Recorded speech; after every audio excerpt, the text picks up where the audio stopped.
क्या आप जानते हैं, एक ऐसी आग लगाई गई थी जो महीनों तक बुझी ही नहीं। जहां कभी ज्ञान गूंजता था, आज सन्नाटा फैला है। आखिर क्यों वह आग महीनों तक धधकती रही, जिसने इतिहास के एक बहुत बड़े हिस्से को जला दिया। अक्सर ज्वाला मशाल को रोशन करती है, पर इस आग ने ज्ञान के दीपक को ही बुझा दिया। जानते हैं आखिर क्या हुआ था नालंदा में। 5वीं सदी ईस्वी के गुप्त साम्राज्य के सम्राट कुमारगुप्त प्रथम ने सर्वप्रथम बौद्ध विहार को शिक्षा केंद्र के रूप में 450 ईस्वी में स्थापित किया, जो नालंदा विश्वविद्यालय कहलाया। इनके बाद बुद्धगुप्त, तथागत गुप्त, नरसिंह गुप्त, बालादित्य और वज्र ने यहाँ अनेक विहार बनवाए। समय के साथ सम्राट हर्षवर्धन ने नालंदा को अपार दान दक्षिणा दी। वेनसांग के अनुसार हर्षवर्धन ने 100 गांवों की इनकम नालंदा विहार को देना तय किया था, जिससे यहाँ के विद्यार्थियों को भिक्षा नहीं मांगनी पड़ती थी। नालंदा में देश विदेश से लोग शिक्षा ग्रहण करने आते थे।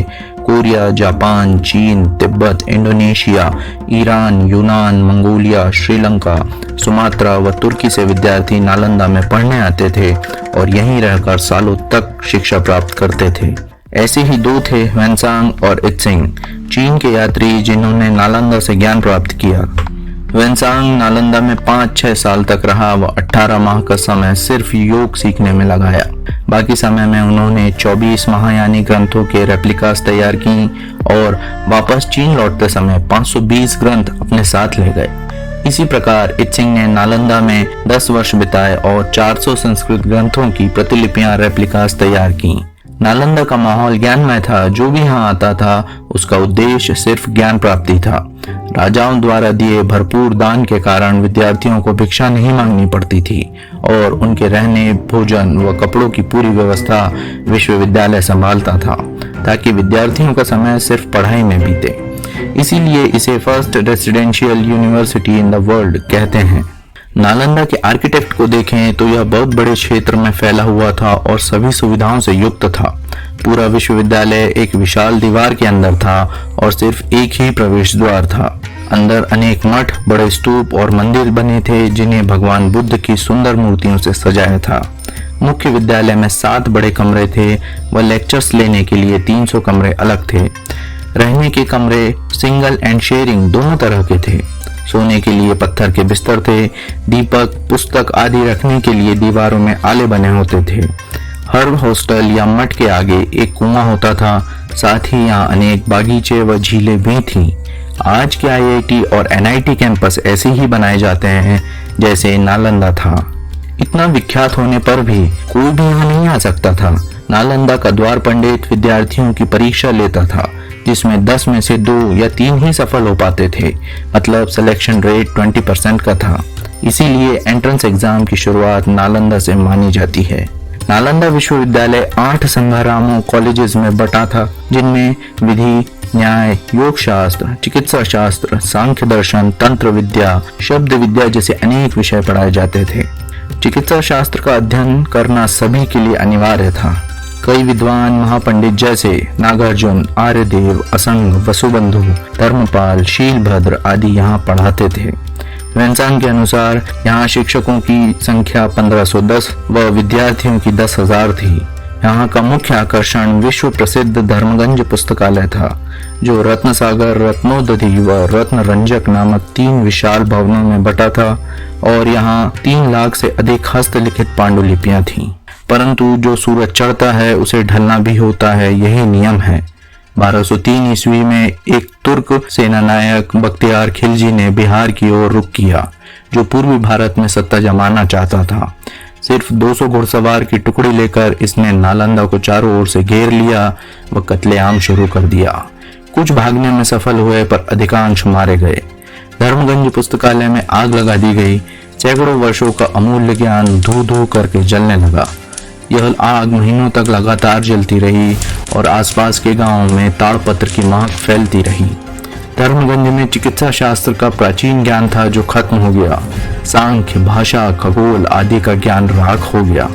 यही हाल उदंतपुरी, विक्रमशिला व वल्लभी विश्वविद्यालय का भी हुआ। बख्तियार खिलजी ने भारत व संपूर्ण दक्षिण पूर्वी एशिया व मध्य एशिया में उच्च शिक्षा के विकास क्रम को रोक दिया। ऐसे ज्ञान को नष्ट कर दिया जिसे दोबारा खोजना असंभव है। क्या नालंदा का विनाश सोची समझी रणनीति थी या कोई गलती? एक कहानी के अनुसार नालंदा के आचार्य शीलभद्र ने तुर्की जाकर बख्तियार का इलाज किया था, जिससे ईर्ष्या करके उसने नालंदा को नष्ट कर दिया। कुछ इतिहासकार मानते हैं कि बख्तियार ने नालंदा को गलती से एक किला समझकर नष्ट कर दिया, परंतु परिस्थिति को ध्यान से समझें तो लगता है कि बिहार बंगाल के क्षेत्र में तुर्की साम्राज्य स्थापित करने के लिए बख्तियार ने यह कदम उठाया था। कमेंट्स में बताइए आपको क्या लगता है। फैसला किसी भी कारण से लिया हो पर नुकसान संपूर्ण विश्व का हुआ। आज वह ज्ञान होता तो मेडिकल से लेकर मैनकाइंड तक के काम आता। शायद कई ऐसी टेक्निक्स, फॉर्मूलाज, थ्योरीज, रिसर्चेस की जा सकती थी जो हर क्षेत्र में वर्ल्ड पॉपुलेशन के काम आ सकती थी, पर एक व्यक्ति की महत्वाकांक्षा ने यह सारे रास्ते हमेशा के लिए बंद कर दिए। यदि नालंदा विनाश के आफ्टर इफेक्ट्स को देखें तो पता चलता है कि प्राचीन चिकित्सा शास्त्रों के अंत ने भारत में यूनानी चिकित्सा पद्धति को बढ़ने के लिए स्थान दिया। हालांकि आयुर्वेद पूरी तरह कभी खत्म नहीं हुआ, पर 12वीं-13वीं शताब्दी में आई यूनानी पद्धति से उस समय का आयुर्वेद कई गुना आगे था, और यदि आगे ही रहता तो यूनानी चिकित्सा को पनपने का मौका नहीं मिलता। नालंदा के अंत ने संपूर्ण मध्य एशिया व दक्षिण पूर्वी एशिया में नॉलेज सर्कुलेशन को रोक दिया। यह सिर्फ भारत का नुकसान नहीं था, दूसरे देशों के विद्यार्थी भी अब नालंदा नहीं आ सकते थे। उनके अपने देशों में उच्च शिक्षा का बेस्ट ऑप्शन नालंदा अब खत्म हो चुका था। बख्तियार के कत्लेआम से कई महापंडित चीन व तिब्बत की ओर अपनी जान बचाकर हमेशा के लिए भाग गए।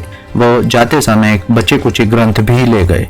अब यहाँ कुछ नहीं बचा था जो आने वाली पीढ़ियों को दिया जा सके। भविष्य में अपनी पोटेंशियल एंड नॉलेज को साबित करने के लिए हमारे पास बहुत कम लिखित प्रमाण बचे थे। नालंदा विनाश ने हमारी प्राचीन भारतीय ज्ञान परंपरा, गुरुकुल पद्धति, गुरु शिष्य परंपरा का अंत कर दिया, जिससे बाद में हमें मैकाले एजुकेशन सिस्टम जैसे वेस्टर्न आइडियोलॉजी को अपनाना पड़ा। इस घटना ने संपूर्ण एशिया को प्रभावित किया, but it's obvious host has to bear the most. 1203 के बाद नालंदा कभी पूरी तरह से पनप नहीं पाया। तब से 2010 तक नालंदा के खंडहरों में सन्नाटा पसरा था।